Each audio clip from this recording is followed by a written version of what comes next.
หยิบใจนะครับมาหนึ่งครับจริงครับโอเคมือมาเดี๋ยวไม่ใช่แต่เหมือนมือมาเดี๋ยวโอเค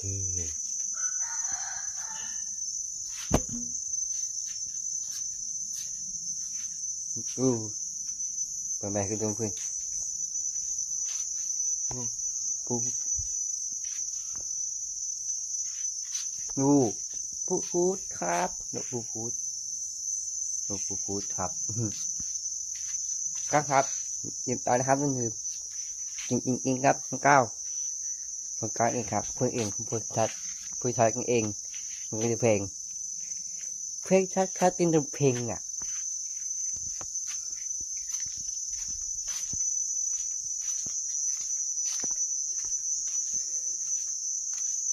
พ่อก็กึ่งเขา